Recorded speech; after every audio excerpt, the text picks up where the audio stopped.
Um outro livro que você escreveu também, e que foi muito comentado, foi O Fogo no Parquinho, né? Isso é bom, isso é bom. Fala um pouco sobre o que te motivou a escrever, né? Que fala ali sobre relacionamento, sexualidade. Eu vou lhe dizer o que me motivou a escrever. Vou lhe dizer. Eu comecei a pastorear uma igreja de 48 pessoas. Isso faz 10 anos, exatamente. Cheguei na Manaim. E aí começaram a chegar alguns jovens na Manaim. E começou a chegar uma grande quantidade de jovens, muitos deles em namoros muito longos. Né? E aí começou a ser um problema, assim, um monte de jovem namorando há 10 anos, há 8 anos e tal, o povo não casando, indo atrás de emprego e tal. Porque o pobre, ele não casa porque ele não tem como, né? O pobre ele não tem salário. Ele tá aí lascado, ele tá estudando na perspectiva de ter alguma coisa na vida dele. Ele talvez entra numa faculdade, não tem a condição de trabalhar e tal. Então, assim, existe um. O pobre não casa porque não pode mesmo. Assim, ele não tem condição de subsistência. Então os namoros ficam muito longos quando você começa a namorar muito cedo. E eu comecei a me preocupar como é que eu poderia servir, educar e pastorear esse pessoal. Eu comecei a fazer na minha casa, na sala da minha casa, um encontro de namorados. Então, uma vez por mês, eu pegava todos os namorados da igreja, a gente ia pra minha casa, a gente comprava baião de 2. Baião de 2 no Rio de Janeiro? Não sei. Tem. Baião de 2 e frango. Nossa, inclusive, galeto. lembrei aqui, já volto pro Claro. livro, que a gente está perto da Feira de Tradições Nordestinas aqui do Rio. Olha aí. É o melhor lugar pra você comer comida do Nordeste, tá? Podia Bom. almoçar lá hoje, viu? Não, porque já como comida nordestina todo dia já. Se tiver comida do Rio de Janeiro, eu vou. É verdade, faz sentido. E aí a gente tinha uns estudos, assim, eu fazia alguns estudos com eles sobre pureza, sobre sexualidade, sobre vida financeira, sobre como se organizar pra casar e coisa do tipo. Um contabilista lá da igreja ia lá dar palestra sobre como juntar dinheiro, como lidar com recursos. A gente tentava ajudar os jovens da comunidade. Com o passar do tempo, eu comecei a pensar que muito do que eu ensinava pros jovens da igreja era desensinado por alguns pais. Então a gente falava sobre casar, sobre construir família e tal, e muitos pais parece que tinham pavor de ver os filhos casando. Não, você vai primeiro ter o seu mestrado, doutorado. Quando você entrar na NASA e estiver dirigindo 14 carros, Teslas e tal, aí você pode pensar em casar se der. Não é? Não tem muito filho não que é caro. Né? E eu comecei a perceber que não bastava eu educar os meus jovens, eu tinha que educar os adultos também. Tinha que educar os pais sobre os filhos. E aí foi quando eu tive a ideia, cara, eu vou fazer uma série de sermões na minha igreja sobre namoro. Mas é um problema, porque namoro é um assunto que não tem na Bíblia, né? Então como é que eu vou pregar domingo? Não é uma palestra no sábado, não é uma escola dominical. É o sermão, é o culto público. Eu tenho que abrir a Bíblia e ensinar a Bíblia. Como é que eu vou fazer isso sobre um assunto que não tem na Bíblia? E acho que esse foi o grande diferencial do Fogo no Parquinho, eu acho. É uma teologia do namoro. Ele não é só um material que tenta discutir namoro a partir de minha experiência pessoal, algumas dicas de namorar bem, sei lá. É Bíblia. Eu tentei abrir a palavra de Deus para tentar ensinar a partir da palavra de Deus o que é que... E esse eu acho que é o que faltava na literatura sobre namoro do que eu li no Brasil, assim. Até o grande clássico de pureza, né? Eu Disse Adeus ao Namoro, que até o autor se desviou, já nem faz parte da vida da fé mais. Já até retratou tudo que falou dessa cultura de pureza. O Eu Disse Adeus ao Namoro, que foi um clássico americano que fez muito sucesso no Brasil sobre pureza sexual do namoro, é um livro que não é muito teológico também.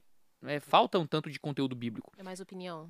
É muito de experiência e coisas assim. Claro que lida um pouco com teologia mais sistemática e tal, mas eu queria abrir os textos bíblicos. Até porque, assim, eu era um jovem nojento, assim. Eu queria muito que me provassem as coisas para eu poder seguir. E eu não tive ninguém que me dissesse, quando eu era um jovem namorado, como é que deveria ser o meu namoro a partir da palavra de Deus. A igreja tinha suas regras e só isso. Então eu conseguia entender biblicamente que o sexo era só depois do casamento. Ponto. Todo o resto, não tinha nada na Bíblia que me impedisse na minha leitura, né? E a igreja só tinha suas tradições. O crente não pode fazer isso, isso e isso. Por quê? Porque a igreja é contra. E é isso. E a igreja é contra nunca foi argumento pra mim. Sabe? Eu só não vivi um namoro imoral, digamos assim, porque eu sabia que isso ia me levar à sexualidade. Então, assim, por que é que eu, sei lá, comecei, a gente se beijava no começo do namoro, né? A gente beijava, passou 2 anos se beijando no namoro. Namorou 6 anos. Comecei a namorar com eles com 15, casei com 21. A gente entendeu que daqui a pouco a gente vai estar fazendo o que a gente sabe que é pecado, que é fazendo sexo. Então vamos parar de se beijar. Então, a gente só conseguiu viver um namoro puro porque a gente não queria fazer sexo antes do casamento. Aliás, porque a gente queria muito, aí não podia. Né? Então a gente, né, tinha vontades em conflito. A gente queria, mas sabia que desobedecer a Deus. Então a gente parou de se beijar para não fazer sexo. Mas aí não é argumento, entendeu? eu queria ver o que a escritura tinha pra colocar de fato. Quando eu li o Eu Disse a Deus no Namoro, eu era um namorado, então eu era afetado pela teologia do livro, então eu abominei aquele livro. Esse livro tá tudo errado, não tem argumento nenhum aqui. Eu lendo depois, casado já, com filhos, eu achei o livro maravilhoso. Assim. É isso mesmo, pureza pros jovens, né? Porque não me afeta mais diretamente, né? E eu quis ter essa sensibilidade na produção do material, assim. Eu pensei, pra mim é muito fácil dizer pro jovem, fique puro, se guarde, não beije sua mulher, a tua namorada, isso e tal. Porque não me afeta, eu tenho minha esposa. Mas se é a palavra de Deus que está colocando isso, né, eu não tenho como criar uma limitação à sua vida que não provenha da Escritura. Então eu quero mostrar o que a Escritura diz. Eu fico muito feliz porque dentro das pessoas que estão acessando o livro, tendo contato com o material, muitos mandam mensagens dizendo que foram revolucionados assim, pelo livro. Que, cara, só agora eu entendi que a palavra de Deus tem a dizer sobre Sabe um argumento que eu tenho escutado com uma certa frequência também? Que é a Bíblia não fala sobre não fazer sexo antes do casamento. Não fala assim. Então, se a Bíblia não fala... Mas fala, com clareza, em muitos lugares, né? Seja quando... Na criação do casamento, a sexualidade só surge depois que você deixa pai e mãe. Então, quando é que você pode se tornar uma só carne? É quando você deixa pai e mãe, se une à sua mulher. Não existe um contexto fora disso, porque a sexualidade está ali dentro. Você tem todo o modo como o sexo pré-conjugal e o sexo extraconjugal são tratados como um leito maculado, por exemplo, em Hebreus 13. Quando Hebreus vai falar que o leito sem mácula deve ser um leito honrado, digno de honra entre todos. E ele vai fazer referência não só ao adultério, mas também à promiscuidade. No sentido de que um sexo que acontece fora do casamento, seja extramarital ou pré-marital, é um leito maculado, não um leito com mácula. Em 1 Coríntios 7, Paulo vai falar claramente que a única alternativa a se abrasar, a arder em desejo, é o casamento. Então, onde é que eu sacio um desejo sexual? 1 Coríntios 7 vai dizer claramente que é no casamento. Fora do casamento não existe satisfação para o impulso sexual. Está claramente dito lá, né? E várias outras passagens Acho que as pessoas querem o versículo que fala assim, ó... Proibido transar. É assim, não transarás. O namoro não pode. Fora outras coisas. Se você vai no Antigo Testamento, existem outras coisas que são mais leves do que sexo, diretamente, que são tratadas como prostituição. Nos profetas, eu cito isso no Fogo no Parquinho, o fato de duas jovens terem os seios apalpados é tratado como prostituição. Então, assim, se tocar em zonas erógenas do corpo do outro, fora do ambiente sexual apropriado que é o casamento, é tratado como prostituição, como é que o sexo em si não seria?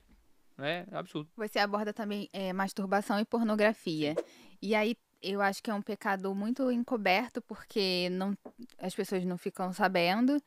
E tem gente que acha que tá tudo bem porque eu tô sozinho, então não tô com uma outra pessoa. Eu queria que você falasse A um gente pouco nunca tá mais sozinho, né? A gente nunca tá sozinho, porque Deus tá lá, né?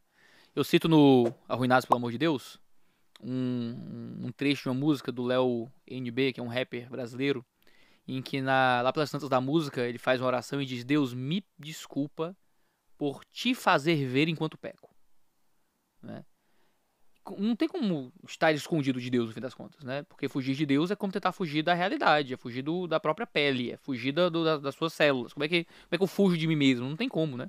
Deus está tão perto quanto a nossa pele, ele está tão perto quanto a existência e a realidade. É nele que nós vivemos, nos movemos e existimos. Nós não somos panteístas, já que Deus é tudo, né?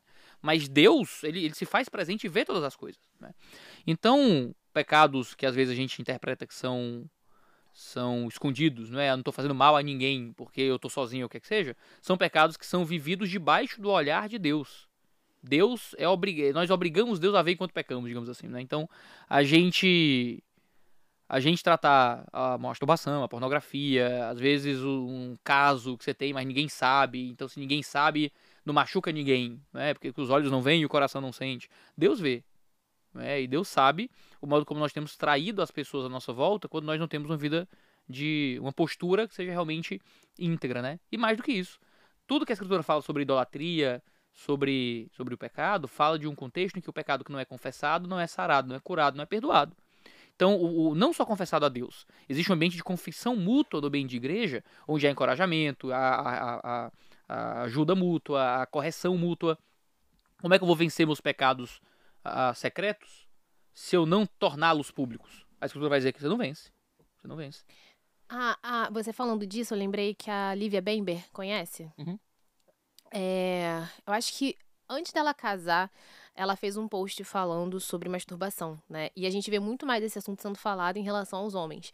E ela, inclusive, foi a primeira mulher que eu vi, assim, de influência falando abertamente sobre isso. Ela fez um post sobre isso, justamente sobre a importância de você poder compartilhar isso com alguém. E como para as meninas era muito mais difícil se abrir em relação a isso. E aí nos Sim. comentários, para ver, muitas meninas, obviamente, se sentiram motivadas e começaram a confessar também, né? Ali nos comentários do Instagram.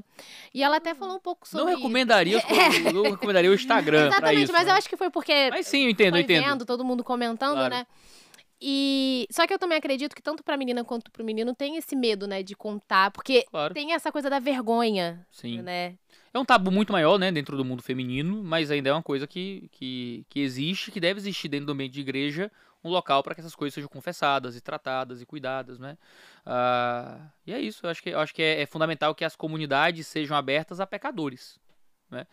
A igreja é isso, a comunidade de pecadores arrependidos querendo vencer os seus pecados.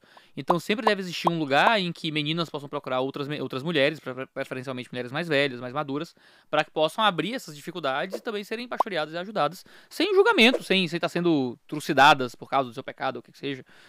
Qualquer crente que está tentando vencer o pecado deve ser recebido, acolhido e amado nesse processo.